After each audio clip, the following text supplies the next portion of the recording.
Hello students and learners, welcome to Brainbox tutorials 11 and 12. I'm your teacher Priyanka. We were doing chapter The Landlady by Roald Dahl and we have completed almost half of the story. Now let us continue the story from where we have left it. And after the completion of the story, we will also discuss the themes and the symbols used in this chapter. If you want to see the first part of this story, The Landlady, then this is the link. Please go through the part 1 so that you can understand part 2. Chalo, let us continue with the story. He pressed the bell.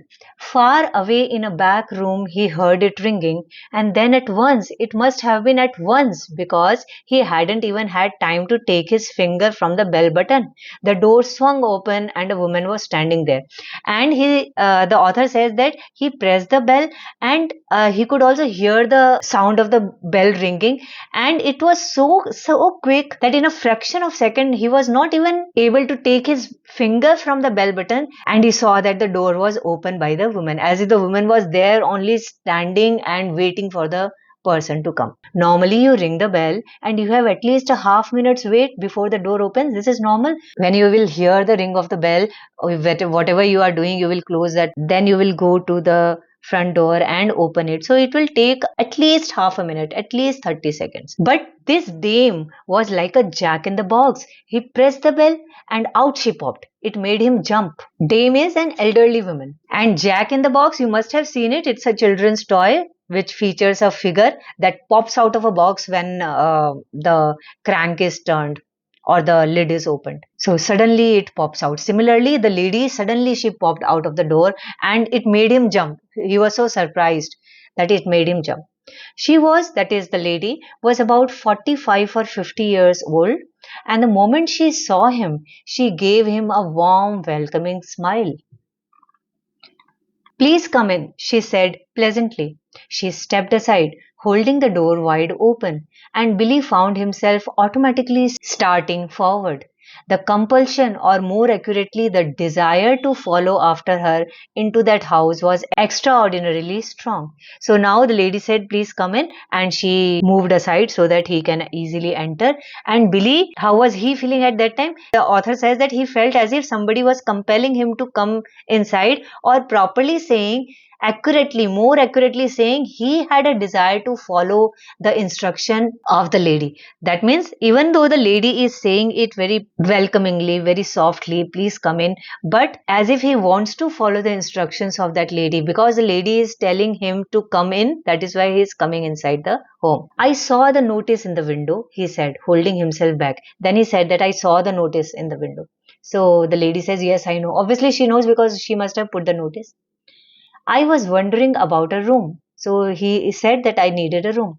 It's all ready for you, my dear, she said. She had a round pink face and very gentle blue eyes. Now, this is also very mysterious that when the man is asking that I needed a room and the lady is saying that it's ready for you, as if she knew that the person will come, so she has already prepared the room for him. I was on my way to the Bell and Dragon, Billy told her, but the notice in your window just happened to catch my eye. My dear boy, she said, why don't you come in out of the cold? Billy told him frankly that I was actually going to Bell and Dragon, but while going there on the way, I saw this house, this pub, and I thought that I should come here. And the lady said, why don't you come in out of the cold? That is, properly come inside the home so that she can lock the door because it is cold outside. Then the boy is asking, how much do you charge? Charging for the lodging and all. 5 and 6 pence a night, including breakfast. That is actually very cheap. 5 and 6 pence one night ke liye, that also includes breakfast. So the protagonist thought it was fantastically cheap. It was less than half of what he had been willing to pay. Less than half. That means he was thinking more than double the amount of 5 and 6 pence, and here he is offered half of it. Not even half of it, less than half of it. So he was obviously very happy. If that is too much, she added, then perhaps I can reduce it just a tiny bit. Do you desire an egg for breakfast? And with this amount also, the lady said that if he feels that the charges are more, I can reduce it a bit. And then she asked whether he needs egg for breakfast. Eggs are expensive at the moment. It would be 6 pence less without the egg. The lady is saying that, remember, eggs are expensive, so then it would be 6 pence less without the egg, and 6 pence will be added if you need an egg for breakfast. So Billy answered, 5 and 6 pence is fine. That means I do not want egg. He answered, I should like very much to stay here. That means I would definitely want to stay here. I like this place. The lady says, I knew you would. Do come in. See her confidence, or maybe some kind of a mystery or suspense is now unfolding, that she says, I knew you would like this house. That means you would stay here.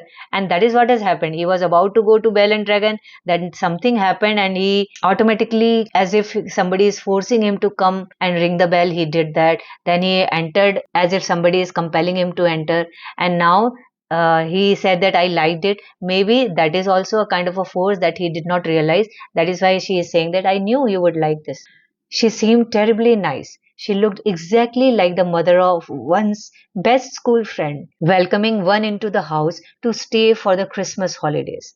Billy took off his hat and stepped over the threshold. See, here Billy puts his faith in this landlady at the bed and breakfast, assuming that she is sweet, she is generous, she has his best interest at heart. So she becomes a sort of motherly figure, or a grandmother figure. And because of Billy's innocence and naivety, he kind-heartedly puts her strangeness down to loneliness, and he thinks that she had probably lost a son in the war or something like that and had never gotten over it. Maybe that is why she talks and welcomes and offers people so many things in such a cheaper rate. So now Billy took off his hat and he stepped inside the house, that is the threshold.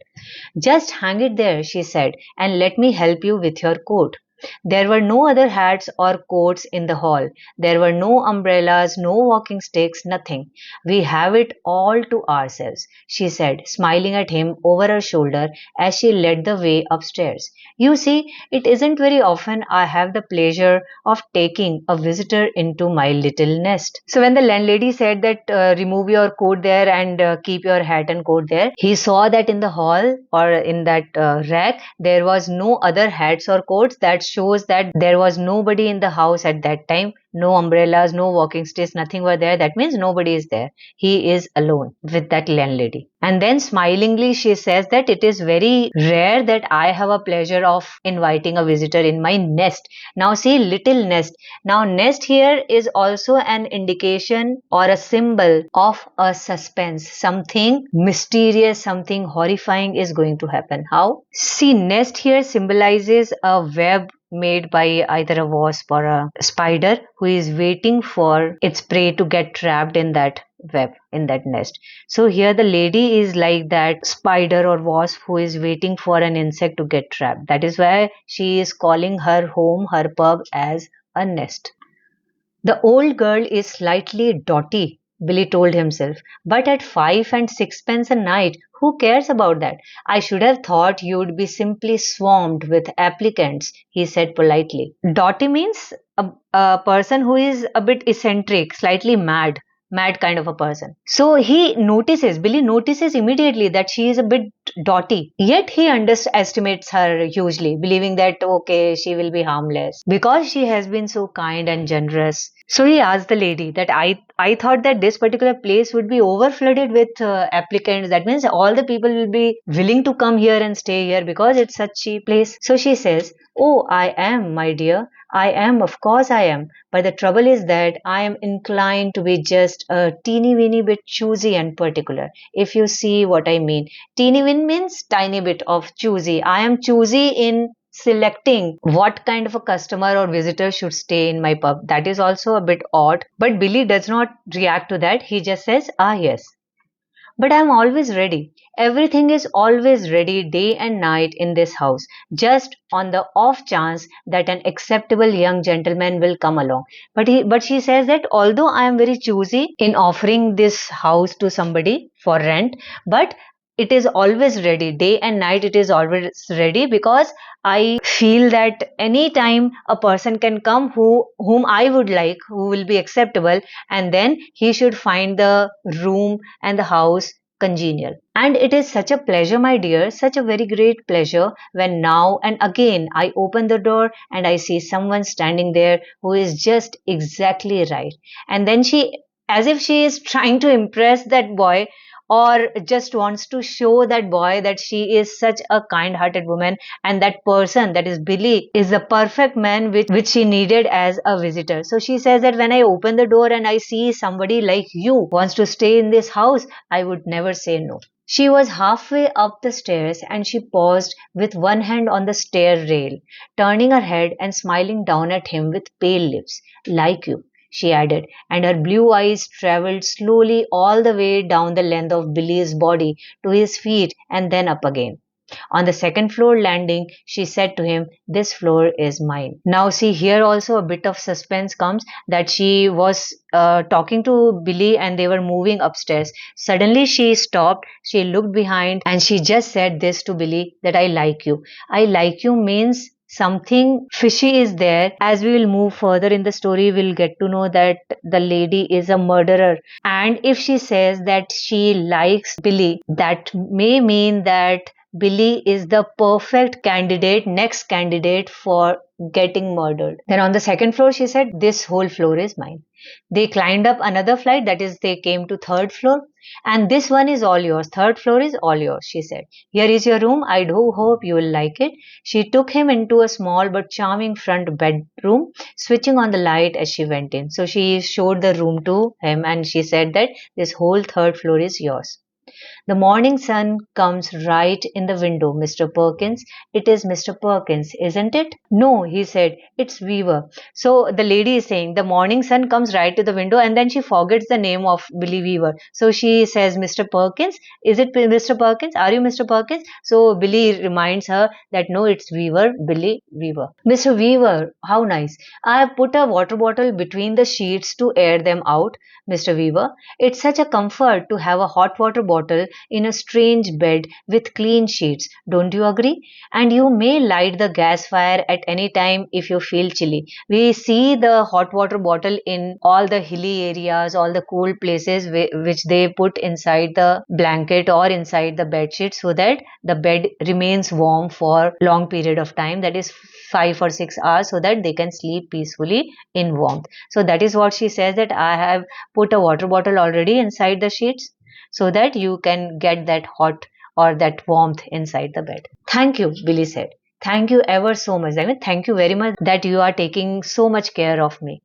He noticed that the bedspread had been taken off the bed and that the bedclothes had been neatly turned back on one side, all ready for someone to get in. And then he noticed that the bed was all ready, that new bedsheet was there, a hot water bottle was inside it. So, as if she already knew that Billy would be coming here. So, she made everything ready. "I'm so glad you appeared," she said, looking earnestly into his face. "I was beginning to get worried." Now, this is also very strange that the lady is saying earnestly into his face, that is, very seriously. She started looking at his face and then she said that I'm so happy, I'm extremely elated that you are here, you have come here, because I was beginning to get worried. Why haven't you come? As if she was waiting for him to come. "That's all right," Billy answered brightly. "You mustn't worry about me." He put his suitcase on the chair and started to open it. Billy just answered, "Okay, that's all right. You should not worry about me so much." And then he put his suitcase and then he started to unpack. "And what about supper, my dear? That is food at night. Did you manage to get anything to eat before you came here?" When he reached Bath, it was 9 o'clock, and then he must have taken few more minutes to reach here. So the lady is asking, "Have you eaten something before?" "I'm not a bit hungry, thank you," he said. That means he must have eaten something. "I think I'll just go to bed as soon as possible because tomorrow I have got to get up rather early and report to the office." Remember, his main mentor, Greenslade, has told him that early morning you will have to report to the branch office. So he says that no, I would like to go to bed early so that I can get up early because I'll have to report to my office tomorrow early morning. "Very well then. I leave you now so that you can unpack.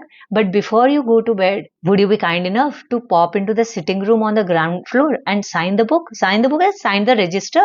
that you have come. Everyone has to do that because it's the law of the land, and we don't want to go breaking any laws at this stage in the proceedings, do we? She gave him a little wave of the hand and went quickly out of the room and closed the door. So she just said this and then she quickly went off the room. What did she say? That before going to bed, just come once to the ground floor and sign the register, that is, write your name. And then she went quickly.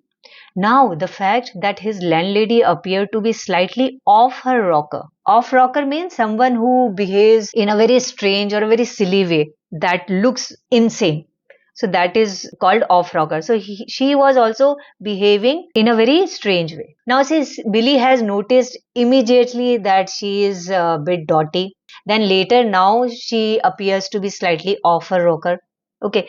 Still, his initial perception of her is unfaltering. That is, she is kind-hearted, she is congenial, she is a good lady, she is harmless. So here also comes the theme of appearance and deception, that she appears to be a harmless lady, but in reality, she is not. So now the fact that his landlady appeared to be slightly off her rocker didn't worry Billy in the least. Still, he did not worry a bit. After all, she not only was harmless, there was no question about that, but she was also quite obviously a kind and generous soul, and that is the reason he doesn't take her behavior very seriously, because he thinks that she is a harmless lady, she is such a kind and generous lady.